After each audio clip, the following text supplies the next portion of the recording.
ഇന്നാണ് കാവിലെ ആയില്യ പൂജ ഇന്നാണ് കേട്ടോ. അപ്പോൾ രാവിലെ തന്നെ ദേ നമ്മുടെ തിരുമേനിയൊക്കെ എത്തിയിട്ടുണ്ടായിരുന്നു. അപ്പോൾ തിരുമേനിയൊക്കെ ഓരോ കാര്യങ്ങളൊക്കെ ഒരുക്കുന്നതിന് തിരക്കിലും കാര്യങ്ങളൊക്കെയാണ് കേട്ടോ. അപ്പോഴും കുറേ ആൾക്കാർ വന്നു തുടങ്ങിയിട്ടുണ്ട്. ഞാൻ വന്നപ്പോൾ തന്നെ എൻ്റെ ഡ്യൂട്ടി അങ്ങ് ഏറ്റെടുത്തിട്ടുണ്ടായിരുന്നു. നമ്മൾ വഴിപാട് എഴുതിക്കൊണ്ടിരിക്കുകയാണ് കേട്ടോ. അപ്പോൾ എല്ലാവരും അടുത്തൊന്നും കഴിപ്പിക്കുന്നുണ്ട് കേട്ടോ. നൂറും പാലും പാൽപ്പായസം കടുംപായസം പുഷ്പാഞ്ജലി അപ്പോൾ അതിൻ്റെ ലിസ്റ്റൊക്കെ ഞാൻ അവിടെ എഴുതിക്കൊണ്ടിരിക്കുകയാണ്. പിന്നെ പുള്ളൂന്മാരൊക്കെ പാടാൻ വന്നിട്ടുണ്ടായിരുന്നു കേട്ടോ. അപ്പോൾ നമ്മൾ മിക്ക പ്രാവശ്യം അവരെയാണ് വിളിക്കാറുള്ളൂ പാടാൻ വേണ്ടിയിട്ട്. അപ്പോൾ ഇത് അവർ എത്തിക്കഴിഞ്ഞിട്ടുണ്ട്. അപ്പോൾ അതേ നമ്മൾ മത്സരാതും കാര്യങ്ങളും എല്ലാം കത്തിച്ച് എല്ലാം സെറ്റ് ചെയ്ത് വെച്ചിട്ടുണ്ട്. കുറച്ച് പേര് ചോദിച്ചിട്ടുണ്ടായിരുന്നത് എപ്പോഴേക്കാണ് നടത്തുന്നതെന്നുള്ള കാര്യമൊക്കെ. അപ്പോൾ വർഷത്തിൽ നമ്മൾ ഒരു പ്രാവശ്യമാണ് നടത്തുന്നത്. വർഷത്തിൽ നമ്മൾ ആയില്യത്തിനാണ് നടത്തുന്നത്. വർഷത്തിൽ മണ്ണാറശാല ആയില്യമില്ല, മണ്ണാറശാല ആയില്യത്തിൻ്റെ അന്നാണ് കേട്ടോ നമ്മൾ നമ്മുടെ വീടിനടുത്തുള്ള നമ്മുടെ വീട്ടിലെ കാവിലെ സർപ്പങ്ങൾക്ക് നൂറും പാലും കൊടുക്കുന്നത്. ഈ പ്രാവശ്യം ആയില്യം വന്നേക്കുന്ന 2 ദിവസമാണ് കേട്ടോ. അല്ലാതെ നേരത്തെയൊക്കെ വരുന്ന സമയത്ത് ചില ദിവസങ്ങൾക്ക് ശനിയാഴ്ച ഞായറാഴ്ചയൊക്കെ ആയിട്ട് വരാറുണ്ട്. അപ്പോൾ ഒത്തിരി ആൾക്കാരുണ്ടാവും കേട്ടോ. നമ്മുടെ കുടുംബക്കാർ തന്നെ അത്യാവശ്യം കുറേ ആളുകളുണ്ട് കേട്ടോ. പിന്നെ നമ്മൾ കേട്ടറിഞ്ഞ് കുറേ ആൾക്കാർ വരുന്നുണ്ട്. പിന്നെ അയൽവക്കത്തുള്ളവർ അങ്ങനെ കുറേ ആൾക്കാർ നമുക്ക് ഇന്നത്തെ ദിവസം ആയില്യ പൂജയ്ക്ക് പങ്കുചേരാൻ വേണ്ടിയിട്ട് അങ്ങനെ കുറേ പേര് വരുന്നുണ്ട്.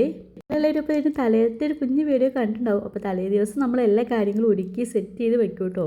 ഉടുത്തോലി ആയാലും എല്ലാം റെഡിയാക്കി സെറ്റ് ചെയ്ത് നമ്മൾ വയ്ക്കും. പിന്നെ പിറ്റേ ദിവസം തിരുമേനി ചെയ്യേണ്ട കാര്യങ്ങളൊക്കെയാണ്. അപ്പോൾ രാവിലെ തിരുമേനി വെളുപ്പിന് തന്നെ വന്നിട്ട് അതിനുള്ള ഒരുക്കങ്ങളൊക്കെയാണ് നടത്തിക്കൊണ്ടിരിക്കുന്നത്. പിന്നെ കുറച്ച് പേര് അവിടെ നിന്ന് പുള്ളും പാട്ടൊക്കെ പാടിക്കുന്നുണ്ട് കേട്ടോ. അപ്പോൾ അവർ പാടുന്നുണ്ട്. അപ്പോൾ അടുത്ത് വന്ന് പേരും നാളൊക്കെ പറഞ്ഞു കൊടുത്തിട്ട് അവർ പുള്ളും പാട്ടും കാര്യങ്ങളൊക്കെ പാടുന്നുണ്ട്. ഇത് അമ്പലത്തിലെ പോലെ തന്നെയാണ് കേട്ടോ, നമ്മൾ പാടിക്കില്ലേ, അപ്പോൾ അതേപോലെ തന്നെയാണ്. വഴിപാടും കാര്യങ്ങളും എല്ലാം എഴുതി ലിസ്റ്റും കാര്യങ്ങളൊക്കെ തിരുമേനിക്ക് നമ്മൾ കൊടുത്തിട്ടുണ്ട് കേട്ടോ. ഇനിയിപ്പോൾ അകത്തെ സർപ്പങ്ങൾക്ക് നൂറും പാലൊക്കെ കൊടുക്കാൻ വേണ്ടിയിട്ട് പോവുകയാണ്. അപ്പോൾ അതൊക്കെ ഒന്ന് കാണാവേ.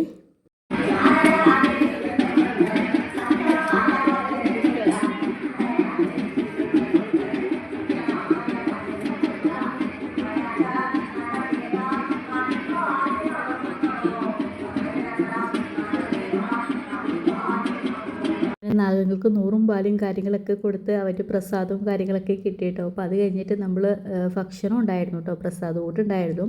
അപ്പോൾ എല്ലാവരും കഴിച്ചൊക്കെ കഴിഞ്ഞ് ഏറ്റവും ലാസ്റ്റ് ആയിരിക്കാൻ പോകുന്നത് ഞങ്ങളാണ് കേട്ടോ. എനിക്കൊരു കല്യാണം ഉണ്ടായിരുന്നു കേട്ടോ. ഞാനിപ്പോൾ കല്യാണത്തിനൊന്ന് പോയിട്ട് വന്നിട്ടുണ്ടായിരുന്നു. അപ്പോൾ അതൊക്കെ കഴിഞ്ഞിട്ട് അവിടെ നിന്ന് ഫുഡ് കഴിക്കാൻ വേണ്ടി ഞാൻ നിന്നിട്ടുണ്ടായിരുന്നില്ല കേട്ടോ. ഇപ്പോൾ ഇവിടെ വന്ന് പ്രസാദം കൂട്ടൊക്കെ കഴിക്കാമെന്ന് വിചാരിച്ചിട്ട് ഇവിടെ വന്നു. പിന്നെ നമ്മൾ പ്രസാദം കൂട്ടും കാര്യങ്ങളൊക്കെ കഴിച്ചു.